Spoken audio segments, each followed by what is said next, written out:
Grew up in Fresno, been here all my life. Lived over near the Western Dakota area, went to local high schools, graduated from here. So when I was growing up, it was drastically different. We moved around about every 3 years until I was a teenager and then finally settled in this area.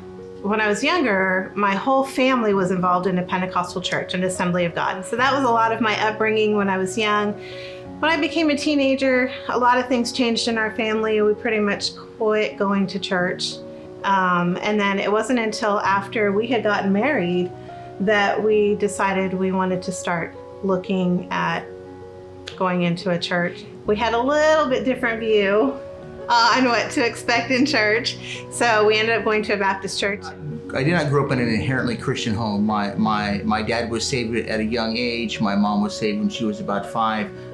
Didn't really have Christian values and whatnot in my home. Went to First Southern Baptist Church periodically, and then got saved when I was 14 years old.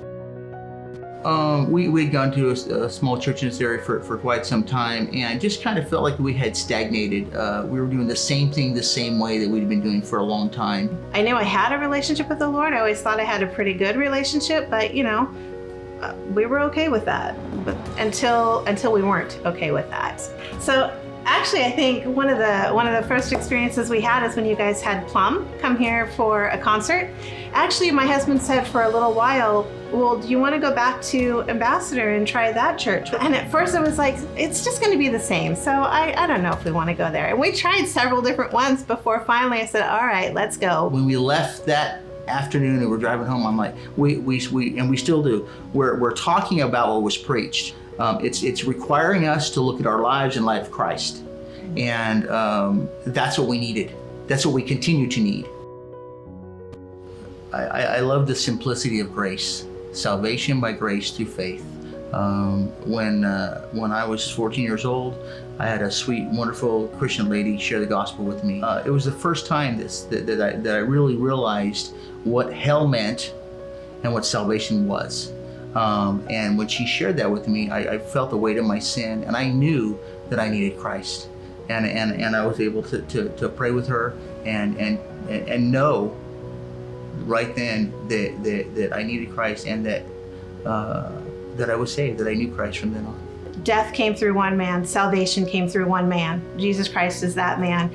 And I don't have to worry about my standing before the Lord or worry about losing my salvation because the Bible says once God has you in his hand, no man can pluck you out, and I can't take myself out of that salvation either. The small groups have been wonderful, and then and now we're in the focus groups. We're involved in the STEPS program, and oh my gosh, it's uncomfortable. But it's uncomfortable in a way that makes me see Christ more and makes me look at myself and want to know what Christ has for me in this. It's important to me. Oh my goodness, the things that the Lord is teaching me and showing me, and I'm just like, he's showing me, but you've got some things that I need to grow you in first. You have some things I need to deal with first, and then you'll be in a better position to help others. And so the STEPS program is helping with that.